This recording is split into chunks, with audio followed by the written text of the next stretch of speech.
Hello aspirants, આપ સર્વેનું અમારી YouTube channel game changing સાયકોલોજીમાં હાર્દિક સ્વાગત છે. આજના વિડીયોમાં આપણે પ્રોબેશન ઓફિસર, ચીફ ઓફિસર તેમજ અન્ય કેટલીક સરકારી પરીક્ષાઓ માટે સમાજશાસ્ત્ર એટલે કે સોશિયોલોજી સબ્જેક્ટ અગત્યનો છે અને સાથે સાથે જે વિદ્યાર્થીઓ બેચલર ઇન સોશિયોલોજી અને માસ્ટર ઇન સોશિયોલોજી સાથે સંકળાયેલા છે તો એમને માટે પણ આ સબ્જેક્ટ અગત્યનો છે. અને એ અંતર્ગત આપણે સામાજિક સ્તરીયકરણ એ ચેપ્ટરની ડિસ્કશન કરી રહ્યા છે. તો અગાઉના વિડીયોઝ તમે જોયા ન હોય તો પ્લેલિસ્ટમાં જઈને એ વિડીયોઝ પણ ચેક કરી લેશો. અગાઉના વિડીયોમાં આપણે અનુસૂચિત જાતિ એટલે શું, સાથે સાથે કયા સમુદાયને આપણે અનુસૂચિત જાતિમાં સમાવેશ કરી શકીએ અને એમના લક્ષણો કયા કયા હતા એ વિશેની ડિટેલમાં ચર્ચા કરી હતી. હવે આજના વિડીયોમાં આપણે અનુસૂચિત જનજાતિ એટલે કે શેડ્યુલ્ડ ટ્રાઇબ તો એમના વિશે ચર્ચા કરવાના છીએ કે કઈ કઈ જાતિઓનો સમાવેશ આપણે અનુસૂચિત જનજાતિ એટલે કે એસટી શેડ્યુલ્ડ ટ્રાઇબમાં કરી શકીએ, સાથે સાથે એમની લાક્ષણિકતાઓ કઈ છે તો એ બધી વસ્તુઓની ડિટેલમાં આપણે આજના વિડીયોમાં ચર્ચા કરવાના છીએ. તો સૌપ્રથમ આપણે જોઈએ અનુસૂચિત જનજાતિ વિશે. તો અનુસૂચિત જાતિની જેમ બીજો સમૂહ અનુસૂચિત જનજાતિ છે જેમને શેડ્યુલ્ડ ટ્રાઇબ્સ તરીકે ઓળખવામાં આવે છે. અગાઉના વિડીયોમાં આપણે જોયું હતું કે અનુસૂચિત જાતિ ધેટ ઇઝ શેડ્યુલ્ડ કાસ્ટ એટલે કે એસસી. હવે જે બીજો સમુદાય છે એ છે અનુસૂચિત જનજાતિ જેને આપણે શેડ્યુલ્ડ ટ્રાઇબ તરીકે ઓળખીએ છીએ. સાર્વત્રિક રીતે સંમત હોય તેવી વ્યાખ્યા આદિવાસી કે અનુસૂચિત જનજાતિથી મળતી નથી. હવે સર્વસંમત એક્સેપ્ટેબલ હોય, બધા એક્સેપ્ટ કરી શકે એવી જે વ્યાખ્યા છે બેઝિકલી એ જનજાતિની અથવા તો આદિવાસી સમુદાય વિશે આપણે એવી કોઈ ડેફિનેશન જે છે એ પ્રોપર ડેફિનેશન મળતી નથી. આ માટે ભિન્ન ભિન્ન પ્રકારની સમજ અને લક્ષણો આપવામાં આવે છે.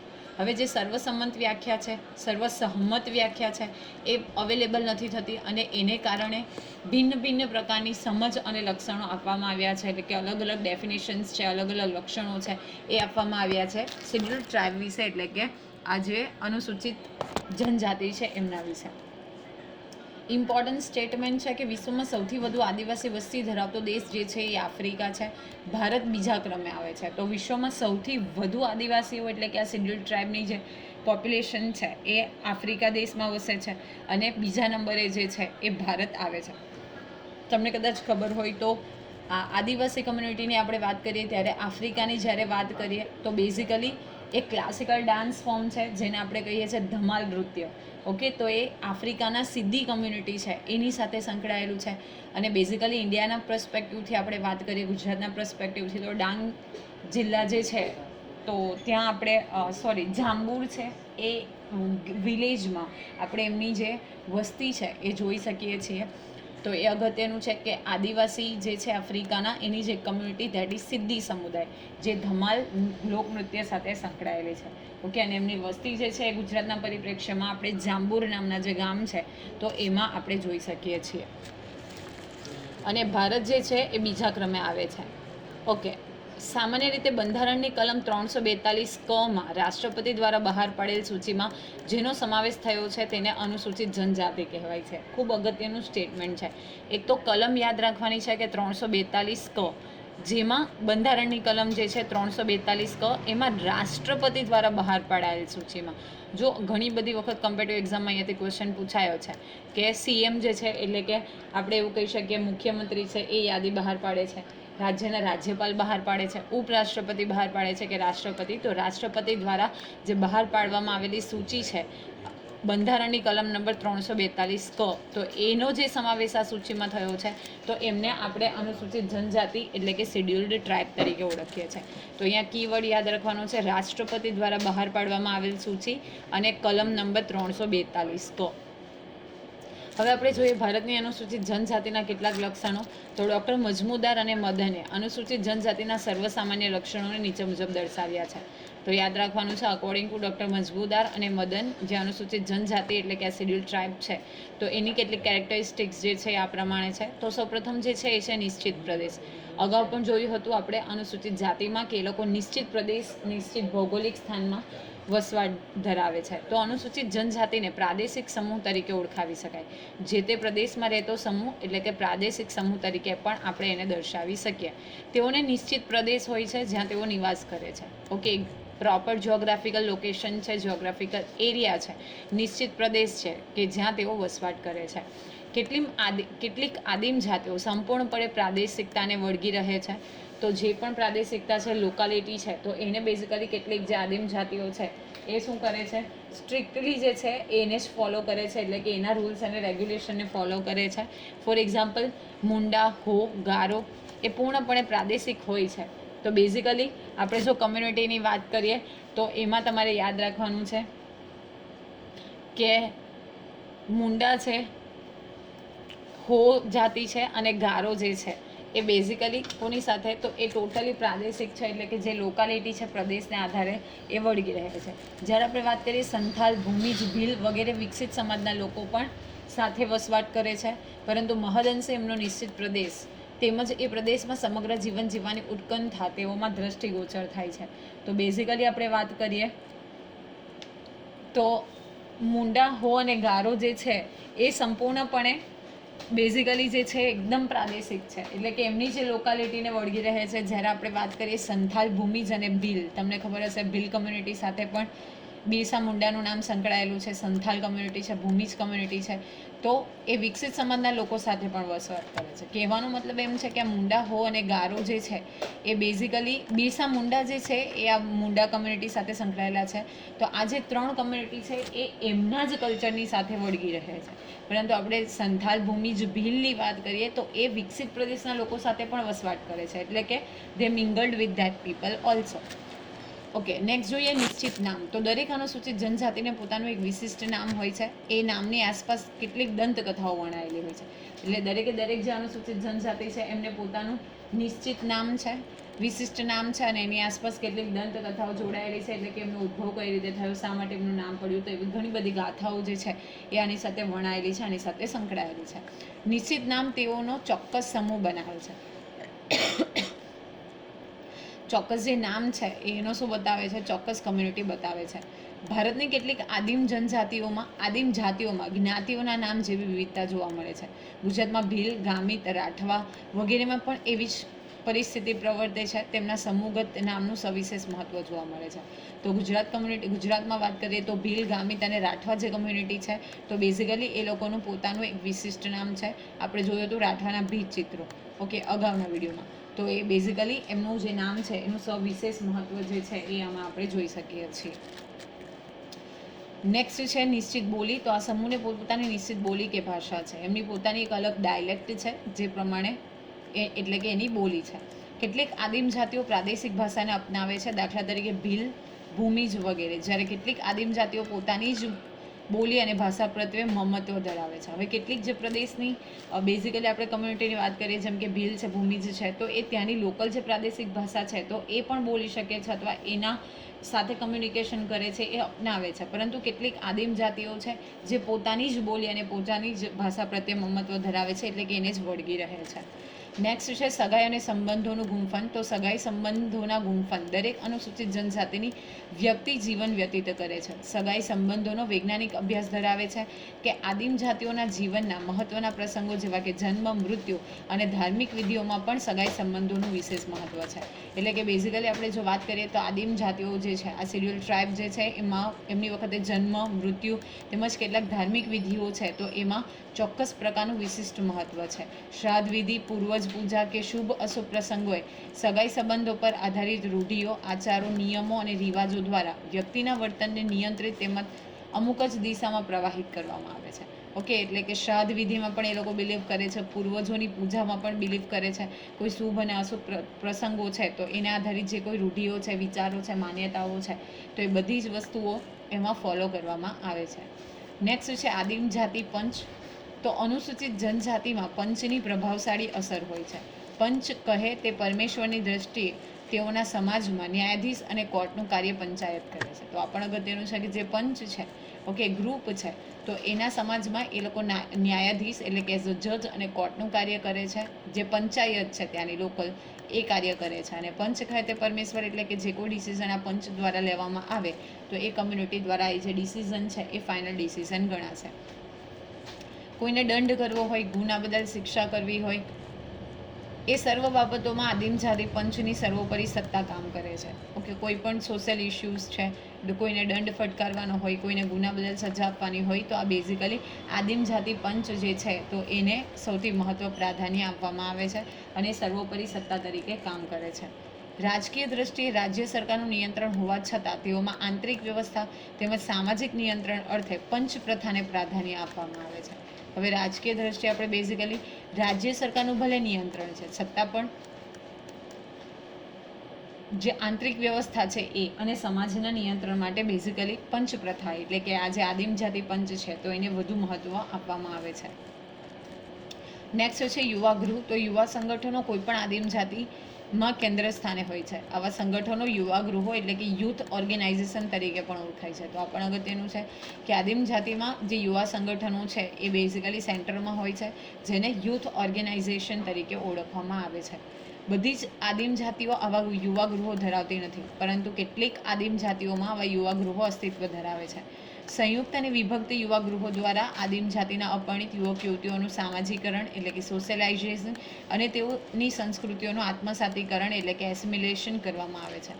ઓકે, તો કેટલાક સંયુક્ત એટલે કે જે જોઈન્ટ છે એ અને વિભક્ત એટલે કે સેપરેટલી વર્ક કરતા યુવા ગૃહો દ્વારા એમની પોતાની જે સંસ્કૃતિ છે એનું આત્મસાતીકરણ અને સામાજિકીકરણ જે છે એ કરવામાં આવે છે. નેક્સ્ટ છે એમની અર્થવ્યવસ્થાનું સ્વરૂપ એટલે કે ફોર્મ ઓફ ઇકોનોમી. તો આદિમ જાતિઓમાં અર્થવ્યવસ્થાનું સ્વરૂપ વિકસિત સમાજોની દ્રષ્ટિએ ઓછું વિકસિત જોવા મળે છે. ઓકે, જે વિકસિત સમાજ છે, ડેવલપ્ડ સોસાયટી છે, અથવા તો આપણે એવું કહી શકીએ કે કોઈ ચોક્કસ જાતિ છે જે ડેવલપ છે, તો એના કરતાં અહીંયા બેઝિકલી જે અર્થવ્યવસ્થા જે છે એ ઓછી વિકસિત છે. શાહુકારો ઉપરાંત બેંક વ્યવસ્થા દ્વારા ધિરાણોનું કાર્ય થતું હોય છે. ઓકે, જે શાહુકારો હોય છે, ઓકે, મની લેન્ડર્સ, એમના દ્વારા અને જે નાની મોટી બેંક હોય છે તો એના દ્વારા જે ધિરાણનું કાર્ય જે છે એ અહીંયા થતું હોય છે. ધેન અદ્રશ્ય શક્તિઓમાં શ્રદ્ધા રાખે છે. તો અનુસૂચિત જનજાતિઓ અદ્રશ્ય અને અલૌકિક શક્તિઓમાં શ્રદ્ધા ધરાવે છે. કોઈક ટોટેમ સાથે પોતાની આદિમ જાતિના અલૌકિક સંબંધ છે એમ માને છે, તેમજ એ માન્યતાની આસપાસ અનેક માન્યતાઓ અને વહેમોને પણ તેઓ આવરી લે છે. ઓકે, તો જે અદ્રશ્ય અને અલૌકિક શક્તિઓ છે તો એમાં એ લોકો બિલીફ રાખે છે, બિલીફ ધરાવે છે, માન્યતા ધરાવે છે. સાથે સાથે એમની જે માન્યતા છે તો એની આસપાસ ઘણી બધી બીજી માન્યતા અને વહેમો છે તો એની સાથે પણ એ લોકો સંકળાયેલા છે. અંધશ્રદ્ધાને તેઓ પોષે છે. શામન, બળવો કે ભગત જેવી ચમત્કારિક વ્યક્તિમત્તા ધરાવતી વ્યક્તિઓનું પણ વિશેષ પ્રાધાન્ય જોવા મળે છે. ઓકે, જે કોઈ ભગત હોય કે ચમત્કારિક વસ્તુઓ હોય એ બધી વસ્તુઓમાં પણ એ લોકો બિલીફ કરે છે અને એટલા માટે એ લોકોનું પણ એમાં આપણે સવિશેષ જે પ્રાધાન્ય છે એ પ્રાધાન્ય જોવા મળે છે. નેક્સ્ટ છે વિશિષ્ટ નૈતિક નિયમાવલી. તો દરેક આદિમ જાતિને પોતાની વિશિષ્ટ નૈતિક નિયમો હોય છે. એ નીતિમત્તાને તેઓ કદી છોડતા નથી. દરેકે તેનું ચુસ્તપણે પાલન કરવું પડે છે. સમૂહ જીવનમાં નીતિમત્તાને તેઓ સૌથી વિશેષ પ્રાધાન્ય આપે છે. તો બેઝિકલી આપણે જો વાત કરીએ તો એમની પોતાના રૂલ્સ અને રેગ્યુલેશન્સ છે અને તેનું ચુસ્તપણે તેઓ પાલન કરે છે. એટલે કે બેઝિકલી આપણે એવું કહી શકીએ કે સ્ટ્રિક્ટલી એ લોકો ફોલો કરે છે. અને જે સમૂહ જીવન છે તો એમાં પણ જે રૂલ્સ રેગ્યુલેશન છે એને સૌથી વિશેષ પ્રાધાન્ય આપવામાં આવે છે. નેક્સ્ટ છે સામાજિક અને ધાર્મિક નિષેધ અવસ્થા. તો અનુસૂચિત જનજાતિઓમાં સામાજિક ક્ષેત્રે તેમજ ધાર્મિક ક્ષેત્રે અનેક નિષેધો એટલે કે ટેબુઝનું પાલન કરવાનું હોય છે. સામાજિક સંબંધોમાં પરિહારના સંબંધો તેઓની સામાજિક નિષેધ અવસ્થાનું દર્શન ધરાવે છે. જ્યારે ધાર્મિક વિધિઓ અને ક્રિયાઓમાં પણ પવિત્રતાનો ખ્યાલ તેમાં સુસ્પષ્ટપણે હોય છે. જે નિષેધો છે વ્યક્તિની વર્તણૂકને નિયંત્રણ કરે છે. તો જે કોઈ સામાજિક સંબંધો છે તો એમાં સામાજિક નિષેધ અવસ્થા આપણે જોઈ શકીએ છીએ અને આ જે નિયમો હોય છે એ લોકોએ સ્ટ્રિક્ટલી ફોલો કરવાના હોય છે અને જે નિષેધ છે ઓકે એટલે કે જે વસ્તુ નથી કરવાની એવા નિયમો બનાવેલા છે તો એ જે વ્યક્તિ છે એની વર્તણૂકને સંભાવ નિયંત્રિત કરે છે. એટલે કે આપણે બેઝિકલી એવું કહી શકીએ કે એને કાબૂમાં રહે છે. નેક્સ્ટ છે ગૂઢ શક્તિઓનું પ્રાધાન્ય. તો આદિમ જાતિના લોકો વિવિધ પ્રકારની ગૂઢ શક્તિઓમાં શ્રદ્ધા ધરાવે છે. તેમની ગૂઢ શક્તિઓ જંગલી ગૂઢ શક્તિઓ, પૂર્વજોની ગૂઢ શક્તિઓ, મૃતવીરોની ગૂઢ શક્તિઓ, ગામની ગૂઢ શક્તિઓ તેમજ ભૂત, ચૂડેલ, ડાકણ જેવી અનિષ્ટકારક ગૂઢ શક્તિઓમાં તેઓ શ્રદ્ધા ધરાવે છે. તો બેઝિકલી આપણે આ ટ્રાઇબલ કમ્યુનિટીની વાત કરીએ તો એ લોકો જે જંગલી શક્તિ છે, પૂર્વજોની શક્તિઓ છે, મૃતવીરો એટલે કે જેમનું મૃત્યુ થઈ ગયું છે તો એમની છે. ઓકે, ગામની જે ગૂઢ શક્તિઓ છે, ભૂત, ચૂડેલ, ડાકણ એ બધી વસ્તુઓમાં એ લોકો શ્રદ્ધા ધરાવે છે. નેક્સ્ટ છે મૃત્યુ પછીના જીવનમાં શ્રદ્ધા. તો અનુસૂચિત જનજાતિના સભ્યો મૃત્યુ પછીના જીવનમાં શ્રદ્ધા ધરાવે છે. પૂર્વજ પૂજા અને પ્રકૃતિ પૂજા, શરીરમાંથી મુક્ત થઈને આત્માનું અસ્તિત્વ ટકી રહે છે, એ ફિલસૂફીમાંથી ઉદ્ભવેલી જોવા મળે છે. હવે મૃત્યુ પછીના જીવનમાં એટલે કે ફરીથી પુનર્જન્મ થાય છે, તો એવી એ લોકો માન્યતા ધરાવે છે. તો પૂર્વજોની પૂજા કરવી, પ્રકૃતિની પૂજા કરવી, શરીરમાંથી પણ આત્મા મુક્ત થાય એટલે કે મૃત્યુ પછી પણ જે આત્મા છે એનું અસ્તિત્વ ટકી રહે છે, તો એવી બધી માન્યતાઓ છે એ આની સાથે સંકળાયેલી છે. મૃત્યુ પામેલી વ્યક્તિઓને ખુશ કરવા માટે સમૂહ શ્રાદ્ધ પણ ઉજવવામાં આવે છે. હવે બેઝિકલી આપણે આ કમ્યુનિટીની વાત કરીએ તો સમૂહમાં કોઈ વ્યક્તિનું મૃત્યુ થાય તો ત્યાર પછી સમૂહમાં શ્રાદ્ધ ઉત્સવ જે છે એટલે કે મરણ પછી જે જમવાનું અને જમણવાર એ બધી વસ્તુ હોય તો હવે એની સાથે આ જે સમૂહ શ્રાદ્ધ છે એ પણ ઉજવવામાં આવે છે. તેમજ મૃત્યુ પામેલી વ્યક્તિની સાથે તેને વાપરવા માટે વસ્તુઓ મૂકવામાં આવે છે. આ સર્વ રિવાજો તેની મૃત્યુ પછીના જીવનની શ્રદ્ધા પ્રગટ કરે છે. કોઈ વ્યક્તિનું મૃત્યુ થાય તો એની સાથે જે વ્યક્તિ જે તે વસ્તુઓ વાપરે છે ઓકે એની લાઈફમાં, તો એ બધી વસ્તુઓ પણ મૂકવામાં આવે છે, કારણ કે એ લોકો એવું બિલીવ કરે છે કે મૃત્યુ પછી પણ એક જીવન રહેલું છે. ઓકે, એટલે એ લોકો મૃત્યુ પછી પણ જીવન છે એવી મેન્ટાલિટી એટલે કે એવી એક એ લોકોની નિયમ છે અથવા તો એવી એ લોકોનું ટ્રેડિશન છે. એટલા માટે બેઝિકલી આપણે એવું કહી શકીએ કે મૃત્યુ પછી પણ એ લોકો જે વાપરવાની વસ્તુઓ જે છે એ મૂકે છે.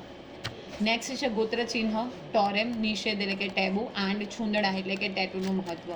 તો ભારતની અનેક અનુસૂચિત જનજાતિઓમાં ગોત્ર ચિહ્નમાં શ્રદ્ધા. ગોત્ર ચિહ્ન એટલે કે પોતાનું જે કુળ છે તો એનું એક અલગ ચિહ્ન. તમે ઘણી બધી વખત સિરિયલ્સમાં જોયું હશે કે કોઈ એક રાજા હોય તો એનું એક ગોત્ર હોય અથવા તો એનું જે ચિહ્ન હોય એના પછી એના વંશજોમાં દરેક વંશજોમાં જોવા મળે. ઉગતો સૂર્ય હોય કે બીજી ત્રિશૂળ હોય એવી રીતે. તો અહીંયા પણ જે જનજાતિ છે ગોત્ર ચિહ્નમાં શ્રદ્ધા ધરાવે છે.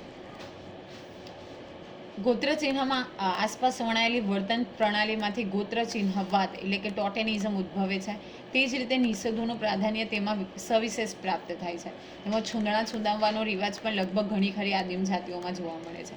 ઓકે, ઘણી બધી આદિમ જાતિ છે ત્યાં છૂંદણા એટલે કે ટેટુ બનાવવાનો પણ બેઝિકલી જે રિવાજ છે એ જોવા મળે છે. અહીંયા તમે જોઈ શકો છો ગોત્ર ચિહ્ન એટલે કે ટોટેમ દર્શાવેલું છે. આમ ટોટેમ, ટેબુ અને ટેટુ એ ત્રણેયનું અસ્તિત્વ લગભગ બધી જ આદિમ જાતિઓમાં પ્રાપ્ત થાય છે. તો આ સ્ટેટમેન્ટ અગત્યનું છે. ટોટેમ એટલે કે બેઝિકલી ગોત્ર ચિહ્ન, ટેબુ એટલે કે નિષેધ જે વસ્તુ નથી કરવાની એ, અને ટેટુ એટલે કે જે છૂંદણા છે. તો આ ત્રણ જે વસ્તુઓનું અસ્તિત્વ જે છે એ લગભગ દરેક આદિમ જાતિમાં આપણે જોઈ શકીએ છીએ. નેક્સ્ટ છે વસ્ત્ર પરિધાન. તો આદિવાસીઓ મોટે ભાગે પ્રકૃતિમાંથી પ્રાપ્ત થતા સંસાધનોમાંથી બનાવેલા વસ્ત્રો પહેરે છે. જે કોઈ સંસાધનોમાંથી નેચરલી જે અવેલેબલ થતા હોય એવા વસ્ત્રો બેઝિકલી એ લોકો પહેરે છે. વિકસિત સમાજના સંપર્કમાં આવતા તેઓ આધુનિક વસ્ત્ર પરિધાન કરતા પણ થયા છે. તો બીજી બાજુ જે આદિવાસીઓ જંગલના ઊંડાણવાળા વિસ્તારોમાં રહે છે તે હજી પણ ઓછા વસ્ત્રો પહેરે છે, જેમ કે અંદમાન નિકોબારમાં વસતા ઝારવા આદિવાસીઓ. પરંતુ જે હજી પણ ઘણા બેરન એરિયામાં રહે છે, ઘણા અંદરના એરિયામાં અંતરિયાળ વિસ્તારમાં રહે છે, તો એ હજી પણ ખૂબ ઓછા વસ્ત્ર પહેરે છે અને બેઝિકલી જે નેચરમાંથી અવેલેબલ હોય તો એ પ્રકારના વસ્ત્રો પહેરે છે. જેમ કે અહીં એક્ઝામ્પલ આપેલું છે કે અંદમાન અને નિકોબારમાં વસતી જે ઝારવા આદિવાસીની કમ્યુનિટી છે એ બેઝિકલી સ્ટીલ ઓછા વસ્ત્ર એટલે કે જે નેચરલી કુદરતી પ્રકૃતિમાંથી મળે છે તો એવા વસ્ત્રો એ લોકો ધારણ કરે છે. નેક્સ્ટ છે કેફી પીણાનો ઉપયોગ. તો કેટલાક આદિવાસીઓમાં સામાજિક ધાર્મિક પ્રસંગોએ તેમની પરંપરાના ભાગરૂપે મહુડી, તાળી અને કેફી પીણાનો ઉપયોગ થાય છે. જોકે હવે વિવિધ ધર્મ સંપ્રદાયો અને સુધારકોના સંપર્કને કારણે આવા નશાકારક પદાર્થના સેવનનું પ્રમાણ ઘણું ઓછું થયું છે. તો કોઈ સામાજિક ધાર્મિક પ્રસંગોએ તેમની માન્યતા હોય મહુડી, તાળી અને કેફી પીણાનો ઉપયોગ તો તે લોકો હજી પણ કરે છે. પરંતુ કેટલાક રિફોર્મર્સને કારણે અને ધર્મ સંપ્રદાયોને કારણે હવે જે નશાકારક પદાર્થોનું સેવન છે એમાં ઘટાડો થયો છે. નેક્સ્ટ છે શિક્ષણનું ઓછું પ્રમાણ. તો શહેરી સમાજની તુલનામાં અનુસૂચિત જનજાતિમાં શિક્ષણનું પ્રમાણ ઘણું ઓછું છે, ખાસ કરીને જ્યાં શાળા કોલેજ ઉપલબ્ધ નથી એવા અંતરિયાળ વિસ્તારોમાં. ઓકે, તો જે શહેરી સમાજ છે એની તુલનામાં જે અનુસૂચિત જનજાતિઓ છે એમાં શિક્ષણનું પ્રમાણ ઘણું ઓછું જોવા મળે છે. નેક્સ્ટ છે સમૂહ નૃત્ય અને સમૂહ ગીતોનું અસ્તિત્વ. તો અનુસૂચિત જનજાતિઓના વિશિષ્ટ સમૂહ નૃત્ય હોય છે. પ્રદેશે તેમાં વિભિન્નતા દ્રષ્ટિગોચર થાય છે. ઓકે, એમના પોતાના અલગ અલગ સમૂહના નૃત્યો હોય છે. અને સાથે સાથે પ્રદેશમાં આપણે જ્યારે જોઈએ ત્યાં આપણે વિભિન્નતા એટલે કે અલગ અલગ વસ્તુ જે છે દ્રષ્ટિગોચર થાય છે, એટલે કે આપણને નજરે ચડે છે. સમૂહ નૃત્યો સમયે ખાસ પ્રકારના વાજિંત્રોને સંગીત વગાડવામાં આવે છે. સમૂહ ગીતોનું ત્યાં વિશેષ પ્રાધાન્ય હોય છે. આખ્યાનો, દંતકથાઓ, ભજનો વગેરે આ સામૂહિક રીતે ગવાતા હોય છે. તો જે ટ્રેડિશનલી વાજિંત્રો છે એટલે કે મ્યુઝિકલ ઇન્સ્ટ્રુમેન્ટ એનો ઉપયોગ કરવામાં આવે છે, પ્લસ ત્યાં બેઝિકલી આપણે ગીતો જે છે સમૂહ ગીતો એનું વિશેષ મહત્ત્વ છે. સાથે સાથે આખ્યાન છે, દંતકથા છે, ભજનો છે, તો એ બધી વસ્તુઓનું પણ વિશિષ્ટ રૂપે બેઝિકલી આપણે એવું કહી શકીએ કે ત્યાં વધારે પ્રમાણમાં પ્રચલિત જોવા મળે છે. મેળાઓ અને ઉત્સવોની મહત્તા. તો આ સમૂહ જીવનમાં મેળાઓ અને ઉત્સવો દ્વારા તેઓ ઉલ્લાસ, આનંદ અને ઉત્સાહની અભિવ્યક્તિ કરે છે. વિવિધ ઋતુઓ સમયે ઉજવાતા ઉત્સવો, તહેવારો અને મેળાઓ તેમને ઉત્સાહસભર બનાવે છે. ઓકે, તો ત્યાં ચોક્કસ ઋતુઓ અને તહેવારોની સમયે અલગ અલગ જે ઉત્સવો છે, તહેવારો છે, મેળાઓ છે, તો એને ઉત્સાહભર બનાવે છે, એટલે કે બેઝિકલી એમનામાં ઉત્સાહનું સિંચન કરે છે. નેક્સ્ટ છે જૂથ એકતા અને જૂથ સભાનતા. તો અનુસૂચિત જનજાતિમાં જૂથ એકતા એટલે કે ગ્રુપ સોલિડેરિટીનું સવિશેષ પ્રમાણ જોવા મળે છે. સમગ્ર સમૂહ એક તાંતણે બંધાયેલ હોય એવી એકતાનું દર્શન થાય છે. એવી જ રીતે જૂથોમાં જૂથ સભાનતા એટલે કે ગ્રુપ કોન્શિયસનેસનું પ્રમાણ હવે વિકસતું જાય છે. તો ત્યાં આપણે જૂથ એકતા અને સાથે સાથે જ જૂથ સભાનતા છે એ વસ્તુ જોઈ શકીએ છીએ. તેઓ રાજકીય અધિકારો મેળવવા સજાગ પ્રયત્ન કરે છે. કેટલીક આદિમ જાતિઓમાં બળવો પણ સંભવ્યો છે, એટલે કે ત્યાં લડાઈ ગ્રુપમાં જ કરવામાં આવે તો એ પણ થઈ છે. એટલે કે પોતાની સંગઠન શક્તિને સંઘબળ વિકસાવીને તેઓ સ્વાયત્ત થવાનો પ્રયત્ન કરી રહ્યા છે, ડેવલપ થવાનો પ્રયત્ન કરી રહ્યા છે. સામાજિક, ધાર્મિક અને રાજકીય આંદોલનોનું અસ્તિત્વ તેમનામાં જોવા મળે છે. તો ઘણી બધી કમ્યુનિટીની સાથે આવી રીતે જે આંદોલનો છે તો એ પણ બેઝિકલી આપણે જોઈ શકીએ છીએ. તો એ વસ્તુ પણ યાદ રાખવાની છે કે જે જૂથ એકતા અને જૂથ સભાનતાના કેરેક્ટરિસ્ટિક છે તો એ પણ આ સમુદાયમાં આપણે જોઈ શકીએ છીએ. તો બેઝિકલી આજના વિડીયોમાં આપણે અનુસૂચિત જે જનજાતિઓ છે તો એની સાથે જે 342 ક રાષ્ટ્રપતિ દ્વારા બહાર પડેલ સૂચિમાં જે કોઈ સમુદાયનો સમાવેશ થાય છે તો એને આપણે અનુસૂચિત જનજાતિ એટલે કે શિડ્યુલ ટ્રાઇબ તરીકે ઓળખીએ છીએ. તેમના લક્ષણો એટલે કે નિશ્ચિત પ્રદેશ, નામ, બોલી, ઓકે, સાથે સાથે સંબંધોનું ગુફન, જે આદિમ જાતિ પંચ છે, યુવા ગૃહ છે, અર્થવ્યવસ્થા, વિશિષ્ટ નૈતિક નિયમાવલી જે છે, અદૃશ્ય શક્તિઓમાં શ્રદ્ધા, નિષેધાવસ્થા, ગૂઢ શક્તિઓ, મૃત્યુ પછીના જીવનમાં શ્રદ્ધા, ગોત્ર ચિહ્ન, એમાંથી ખાસ કરીને ટોટેમ, ટેબુ અને ટેટુ આ પોઈન્ટ યાદ રાખવાનો છે.